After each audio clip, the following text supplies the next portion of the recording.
स्वागत है आपका राधा कृष्णा ऑडियो बुक में। आप जो सोचते हैं वही बन जाते हैं। आप जो महसूस करते हैं वही आकर्षित करते हैं। आप जो कल्पना करते हैं वही बनाते हैं। बुद्ध कल्पना कीजिए कि आप अपने सपनों की जिंदगी जी रहे हैं। जो कुछ भी आप चाहते थे वह अब आपका है। एक प्यार करने वाला साथी, एक संतोषजनक करियर और वित्तीय समृद्धि। आप खुश, स्वस्थ और संतुष्ट हैं। परिचय ये अभिव्यक्ति की शक्ति है।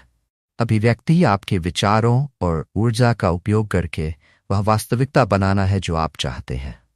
ये इस विश्वास पर आधारित है कि हम सभी एक सार्वभौमिक ऊर्जा क्षेत्र से जुड़े हुए हैं और इसे प्रभावित करने के लिए अपने विचारों और भावनाओं का उपयोग कर सकते हैं। जब आप प्रकट होते हैं तो आप ब्रह्मांड को बता रहे होते हैं कि आप क्या चाहते हैं। आप एक स्पष्ट संदेश भेज रहे हैं और ब्रह्मांड जवाब देगा। संपूर्ण अभिव्यक्ति प्रक्रिया को समझने के लिए आज हम रॉक्सी नफौसी की पुस्तक मैनिफेस्ट के बारे में जानेंगे। ये पुस्तक हमें वह सब कुछ हासिल करने के 7 चरण सिखाएगी जो आप चाहते हैं। अच्छी मदद करे। आप इस तरह से विजन बोर्ड डिजाइन बना सकते हैं। परिदृश्य तैयार करें। मोमबत्तियां जलाएं, सुकून देने वाला संगीत बजाएं, शांति बनाएं और शांत हो जाएं। अपने विजन बोर्डिंग अभ्यास में शामिल होने और उसका आनंद लेने के लिए समय निकालें। अपना माध्यम चुनें। एक कार्ड या कागज की एक बड़ी शीट लें और चुनें कि आप अपने लक्ष्यों को अलग अलग रंग के पेन से कैसे लिखना चाहते हैं, बुलेट पॉइंट या फ्लो डिटेल में।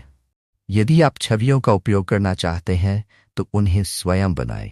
पत्रिकाओं या समाचार पत्रों से फोटो या शब्द काटें जो दर्शाते हैं कि आप अपने जीवन में क्या हासिल करना चाहते हैं।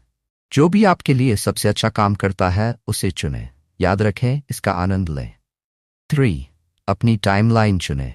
बोर्ड के शीर्ष पर वह सटीक तिथि लिखें जिस दिन आप इसे प्राप्त करना चाहते हैं। आप 3 महीने, 6 महीने या 1 वर्ष की समय सीमा चुन सकते हैं। कभी कभी लोगों के लिए यह जानना और कल्पना करना मुश्किल होता है कि 1 वर्ष या 5 वर्षों में अपने जीवन को कैसे देखना चाहते हैं। यदि आप थोड़ा अटका हुआ महसूस कर रहे हैं तो याद रखें, आप हमेशा एक अलग समय रेखा चुन सकते हैं जो आपको अच्छा महसूस कराती है और आपकी पहुंच में है। 4. अपने क्षेत्र में प्रवेश करें।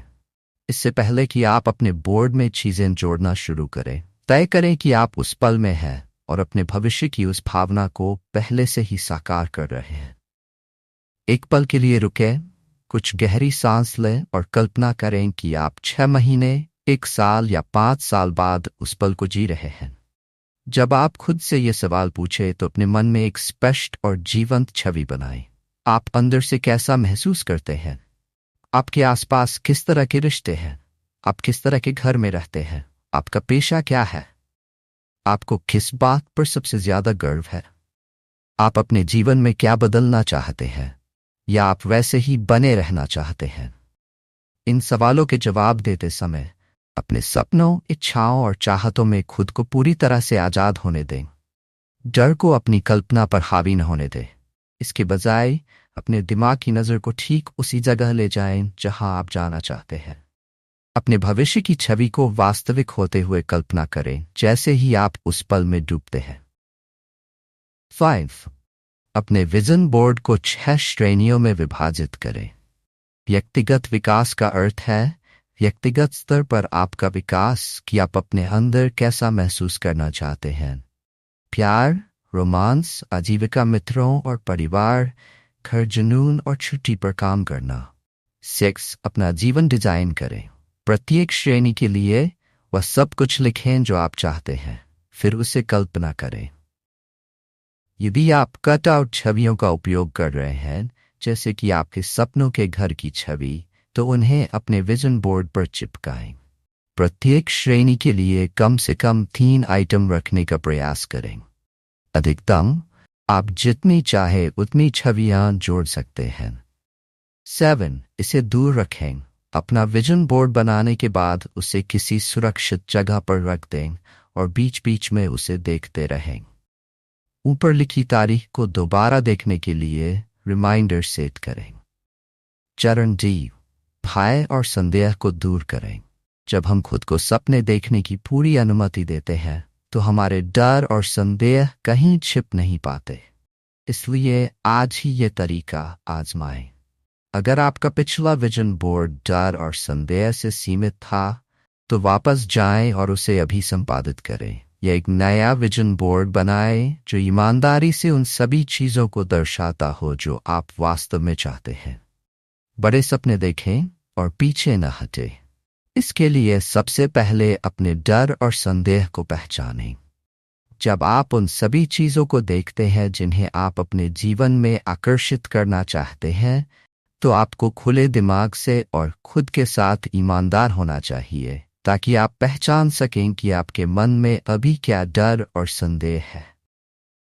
अपने आप से कुछ प्रश्न पूछकर इसकी पहचान करना शुरू करें। क्या आप मानते हैं कि आप इसके लायक हैं? क्या आप इसे संभाल सकते हैं? क्या यह लक्ष्य आपके लिए संभव है?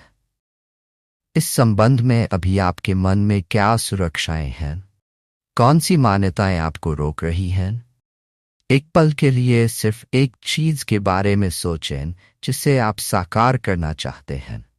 इसे अपने मन की आंखों में स्पष्ट रूप से देखें और फिर कुछ मिनट बिताकर ये पहचानने की कोशिश करें कि जब आप इसे हासिल करने के बारे में सोचते हैं तो कौन से डर और संदेह आपके मन में आते हैं।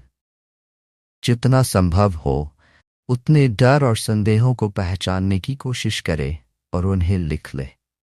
नोट: चाहे आपकी अंतरात्मा की आवाज़ कितनी भी शांत क्यों न हो, अगर यह आपको खुद पर पूरी तरह से विश्वास करने से रोकती है तो उस पर प्रकाश डालें। भले ही आपके विचार अतार्किक लगें, उन्हें लिख लें। अपने डर और संदेह के हर विवरण को जानने से ही आप उस पर काबू पा सकेंगे। अपने द्वारा पहचाने गए भय और संदेहों को देखें और उन्हें समझें। ये सीमित विश्वास और असुरक्षाएं आपको अपना सर्वश्रेष्ठ जीवन जीने से रोकती हैं। आप उनके बारे में जितना अधिक जागरूक होंगे वे उतने ही कम शक्तिहीन होंगे, क्योंकि जागरूकता हमेशा हर आत्मविकास यात्रा के लिए शुरुआती बिंदु होती है। बस इस अभ्यास को पूरा करें ताकि अपनी सीमित मान्यताओं की पहचान करके आप उन्हें सुधारने की प्रक्रिया शुरू कर सकें। आप इस अभ्यास को हर उस चीज के लिए दोहराएं जो आप वास्तविक जीवन में हासिल करना चाहते हैं, या जब भी आप विचारों या विश्वासों को रोकने के कारण अटके हुए महसूस करते हैं तो इसका इस्तेमाल करें। अपने दैनिक विचारों के प्रति सचेत पर्यवेक्षक बने। जितनी जल्दी आप उन्हें पहचान सकते हैं उतनी ही जल्दी आप उन्हें कमज़ोर कर सकते हैं और उन विचारों को मजबूत कर सकते हैं जो आपको सफलता की ओर ले जाएंगे। भय और संदेह को दूर करने में ये दो विधियां प्रभावी हैं। अपने विचारों पर नियंत्रण रखें। हमारे विचार हमारी वास्तविकता को आकार देते हैं। याद रखें, विचार भावनाओं को उत्पन्न करते हैं और विभिन्न सतहों में अलग अलग कंपन आवृत्तियां होती हैं। इसका मतलब है कि यदि आप अपने विचारों को नियंत्रित कर सकते हैं तो आप अपनी भावनात्मक स्थिति को बदल सकते हैं, और यदि आप अपनी भावनात्मक स्थिति को बदल सकते हैं तो आप अपने कंपन को बदल सकते हैं। यदि आप अपनी धड़कनों को बदलते हैं तो आप अपनी वास्तविकता को बदल देते हैं। इसलिए जब आप सचेत रूप से सकारात्मक और मजबूत विचारों को सोचने का चुनाव करते हैं जो उच्च उत्तेजना भावनाओं जैसे आत्मविश्वास, उत्साह और आशा को ट्रिगर करते हैं, तो आप आकर्षण के नियम के माध्यम से अपने जीवन में अधिक समृद्धि को आकर्षित करेंगे। लेकिन डर और संदेह को लगातार खुद को एक विरोधी आवाज या एक आंतरिक आलोचक के रूप में व्यक्त करने दें। वे आपके आत्ममूल्य को कम कर देंगे और कम उत्साह वाली भावनाओं जैसे डर, शर्म, निराशा या चिंता को जन्म देंगे। यह ट्रिगर होगा और आपकी इच्छित चीजों को प्रकट करने में बाधा बन जाएगा। अपनी भाषा पर ध्यान दें। आप जो चाहते हैं उसके बारे में बात करें, न कि जो आप नहीं चाहते हैं। अगर आप किसी ऐसी चीज के बारे में बात करने जा रहे हैं जिसे आप पाना नहीं चाहते हैं, तो पहले कल्पना करें कि अगर ऐसा हुआ तो कैसा लगेगा। इसलिए जब हम किसी ऐसी चीज के बारे में बात करते हैं जो हमें पसंद नहीं है, तो हमारा अवचेतन मन मानसिक और भावनात्मक रूप से इसे महसूस करता है। जैसा कि हम जानते हैं, यह हमारे कंपन को कल्पित वांछित अनुभव में बदल देगा और फिर हम उसे आकर्षित करेंगे। इसलिए हम जितना अधिक उस बारे में बात करेंगे जो हम नहीं चाहते हैं, उतना ही यह प्रकट होगा। इसलिए आप जो चाहते हैं उसके बारे में अधिक बोलें। चरण 3, अपना व्यवहार संरेखित करें। कल्पना करें कि आप एक सफल नया व्यवसाय बनाना चाहते हैं। इसके लिए 2 तरह के व्यवहार हैं। पहला यानी वर्जन ए आपको उस तक पहुंचने से रोकता है, और दूसरा वर्जन बी आपको वहां पहुंचने के लिए प्रेरित करता है। संस्करण ए अस्वीकृति का डर आपको नई चीजों तक पहुंचने से रोकता है। निर्णय लेने का आपका डर आपको अपना ऑनलाइन मार्केटिंग करने से रोकता है। आपकी शंकाएं आपको अपने व्यवसाय के लिए जितना आवश्यक है उतना निवेश करने से रोकती है। और विफलता का डर आपको अच्छे अवसरों को देखने और जोखिम लेने से रोकता है। इस तरह से व्यवहार करने से आप विकास और विस्तार की संभावना के बिना अपने आराम क्षेत्र में ही अटके रह जाते हैं। संस्करण भी आप ज्यादा से ज्यादा नए ग्राहकों तक पहुंचते हैं। आप खुद को ज्यादा से ज्यादा मार्केट करते हैं। जहां जरूरत होती है वहां आप काबिल लोगों से सलाह लेते हैं। आप अपने काम को बढ़ाने के लिए, टीम बनाने के लिए प्रतिभाशाली लोगों की तलाश करते रहते हैं। उत्पाद लाने के तरीके खोजें और समय, ऊर्जा और धन का निवेश करें। आप व्यवसाय को सफल बनाने के लिए अपना सर्वश्रेष्ठ यह व्यवहार आपके व्यवसाय को एक नए स्तर पर ले जाएगा। वर्जन बी वाला व्यक्ति अपने लक्ष्यों को प्राप्त करेगा और वर्जन ए वाले व्यक्ति की तुलना में अधिक खुश और आशावादी होगा। इसलिए सबसे पहले यह तय करें कि आप क्या बनना चाहते हैं और आवश्यक व्यवहार और आदतें अपनाएं। भविष्य में जैसा आप बनना चाहते हैं वैसा व्यवहार करने के लिए व्यायाम करें। सबसे पहले अपने भविष्य की कल्पना करने के लिए कुछ समय निकालें। इस विजुअलाइजेशन अभ्यास में खुद को पूरी तरह से डुबोएं और खुद को सबसे ऊपर कल्पना करें। वह जिसके पास वह सब कुछ है जो आप सोचते हैं। इसे जितना संभव हो उतना सटीक महसूस करें। यह आपको वर्तमान कार्य में अपना सर्वश्रेष्ठ देने के लिए प्रेरित करेगा। अब अपने आप से यह प्रश्न पूछें, अब तुम्हें उसके प्रति कैसा व्यवहार करना चाहिए? आत्मप्रेमपूर्ण, सशक्त और आकर्षक तरीके से जीवन जीने के लिए आपको क्या करना चाहिए? उन 5 चीजों की सूची बनाएं जो आपका भविष्य में होगा। अगर आप अभी से अपने जीवन में ये चीजें करना शुरू कर दें तो यह आपके लिए मददगार साबित होगा। इससे आप अपने भविष्य के करीब पहुंच पाएंगे। जब भी आप उस व्यक्ति के बारे में सोचें जो आप बनना चाहते हैं, तो सोचें कि वह कैसा है। मैनिफेस्ट सारांश, ताकि इसी क्षण से आप अपने व्यवहार को अपने उस संस्करण के साथ जोड़ सकें।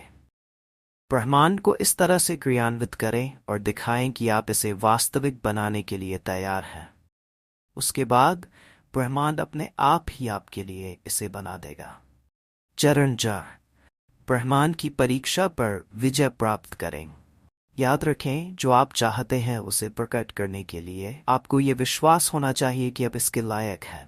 यदि आप अपने जीवन साथी को आकर्षित करने जा रहे हैं और ये दिखाना चाहते हैं कि आप एक अच्छा, ठोस और खुशहाल रिश्ता बना सकते हैं, तो आपका व्यवहार उस विश्वास का पालन करना चाहिए। तो ब्रह्मांड आपके जीवन साथी को आपके पास लाएगा। कभी कभी ब्रह्मांड जानता है कि आप जितना चाहते हैं उससे कहीं ज्यादा मूल्यवान है। यह आपको वो चीजें नहीं देता जो आप चाहते हैं, क्योंकि यह आपको कुछ बेहतर देना चाहता है। भरोसा रखें कि ब्रह्मांड हमेशा आप में सर्वश्रेष्ठ की तलाश करता है।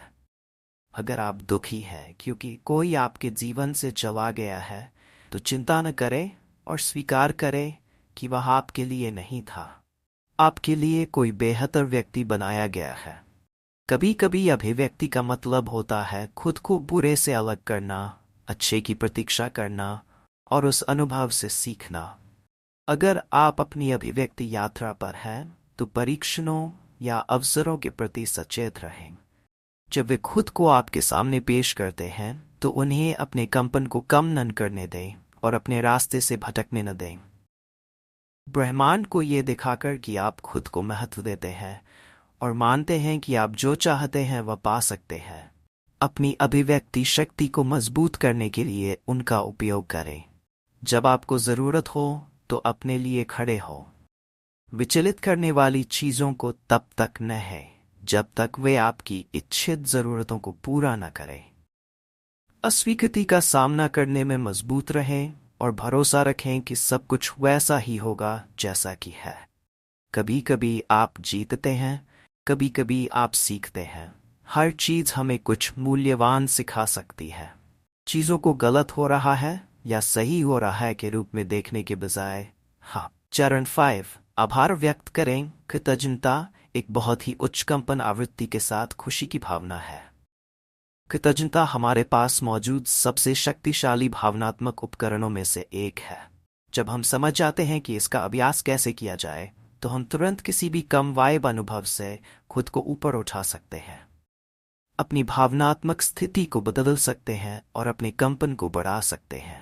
ब्रह्मांड की प्रचुरता को बदलने और पूरी तरह से मुक्त करने के लिए जब आप उदास, निराश, क्रोधित, ईर्ष्यालु या डरे हुए महसूस करते हैं तो आप मदद के लिए कृतज्ञता की ओर रुख कर सकते हैं। इसके साथ आप एक पल के लिए रुक सकते हैं और कम वाइब भावना को उच्च वाइब भावना से बदल सकते हैं। कृतज्ञता की 3 श्रेणियां हैं।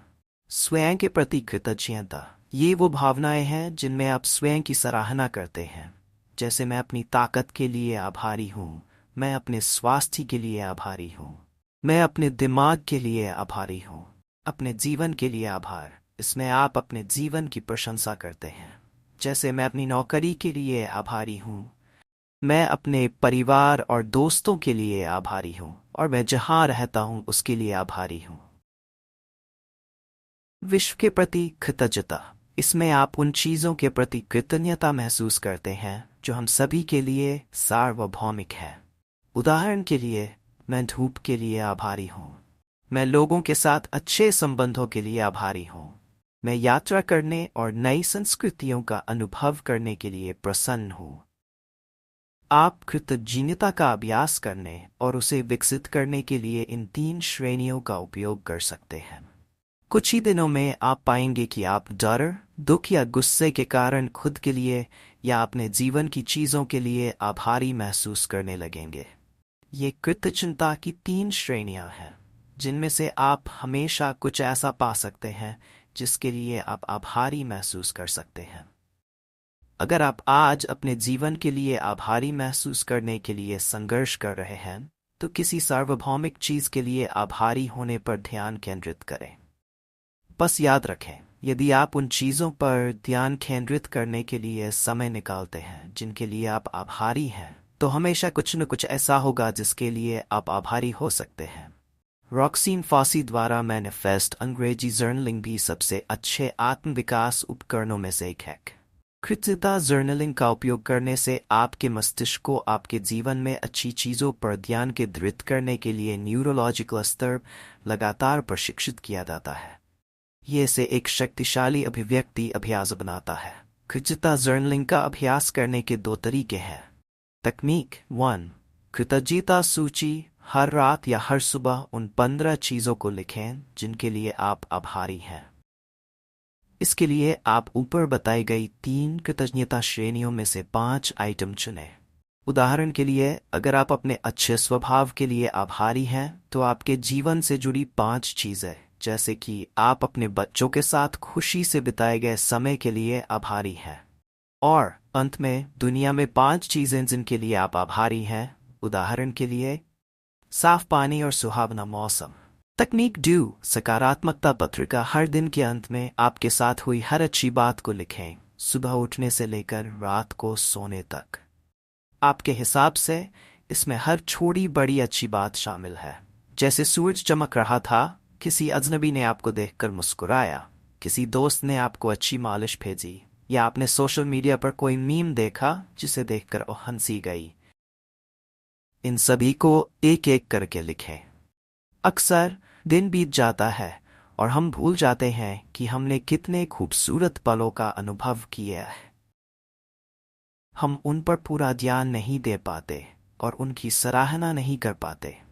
अक्सर दिन के सिर्फ एक छोटे से हिस्से के बुरे पल इतने सारे अच्छे पलों के बावजूद पूरे दिन को भयानक बना देते हैं। जब हम बैठकर उन सभी अच्छी चीज़ों को याद करते हैं जो हमने अनुभव की है, तो हम जल्द ही पाते हैं कि हर दिन कई अच्छे पलों से भरा होता है जिनके लिए हम आभारी हो सकते हैं। हर दिन अपनी सकारात्मकता की डायरी को समय पर पूरा करने के बाद आपका दिमाग अपने आप ही उन सभी खूबसूरत पलों और अवसरों की तलाश करना शुरू कर देगा जो हर दिन आते हैं। कुछ हफ्तों के बाद आप अचानक खुद को सड़क पर चलते हुए पा सकते हैं और खुद से कह सकते हैं, वाह क्या शानदार इमारत है। आखिरकार आप उस शानदार वास्तुकला पर ध्यान देते हैं जिसके पास से आप हर दिन बिना सोचे समझे गुजरते रहे हैं। मुझे समझ में आ गया कि वह क्रॉसिंग थी, या फिर आप अपने साथी द्वारा हर सुबह बिस्तर पर आपके लिए लाए गए चाय के प्याले के लिए अच्छी भावनाएं महसूस करना शुरू कर सकते हैं, या आप कार्यालय में रिसेप्शनिस्ट को मुस्कुराते हुए देखकर खुशी महसूस करना शुरू कर सकते हैं। आप अपने आसपास की अच्छाइयों को पहले से कहीं ज्यादा नोटिस करना शुरू कर देंगे और बदले में आप हर दिन अपनी प्रेरणा बढ़ाएंगे। लेखिका एक बार लंदन में साइकिल नामक स्टूडियो में अपनी पहली स्पिन क्लास लेने गई थी। सत्र अपने चरम पर पहुंच गया था। वह पसीने से तरबतर हो रही थी, उसके पैर थक रहे थे और भारी हो रहे थे और वह जल्द से जल्द साइकिल चलाने का अभ्यास खत्म करना चाहती थी। वह ये सोच ही रही थी कि तभी कोच ने अपने माइक्रोफोन से क्लास में चिल्लाकर कहा, तुम्हें यहीं नहीं रुकना है, आगे बढ़ते रहना है, तुम्हें दौड़ पूरी करनी है। ये सुनकर लेखिका का उत्साह कम होने लगा। हालांकि किसी तरह उसने दौड़ पूरी कर ली, लेकिन उसके बाद उस पल को याद करके अच्छा नहीं लगा। आपने कितनी बार कहा है, मुझे आज कसरत करनी है, मुझे काम पर जाना है, मुझे अपने माता पिता से मिलना है, मुझे पढ़ाई करनी है, या मुझे फिर से बच्चों के लिए खाना बनाना है। इस भाषा का उपयोग करने का मतलब है कि आपके पास कोई विकल्प नहीं है और आपको कुछ करने के लिए मजबूर किया जा रहा है। यह हमसे कृतज्ञता महसूस करने का मौका छीन लेता है, जिसका अर्थ है कि हमारे पास चुनने की शक्ति नहीं है। जब आप इसे सरल भाषा में बदलते हैं और कहते हैं, मैं आज व्यायाम करने जा रहा हूँ, मैं आज काम पर जा रहा हूँ, मैं अपने माता पिता से मिलने जा रहा हूँ, मैं पढ़ाई करने जा रहा हूँ, मैं बच्चों के लिए रात का खाना बनाने जा रहा हूँ, तो आप स्वतः ही खुशी के पल में पहुंच जाते हैं। चरण 6, अपनी ईर्ष्या को प्रेरणा में बदलें। कल्पना कीजिए कि आप किसी पुराने दोस्त से मिलते हैं और आप कॉफी पीने का फैसला करते हैं। वह आपको बताती है कि स्कूल छोड़ने के बाद उसने अपना खुद का बहुत सफल तकनीकी व्यवसाय शुरू किया और उसे बेच दिया। उस लाभ से उसने दुनिया की यात्रा की और पिछले 12 माह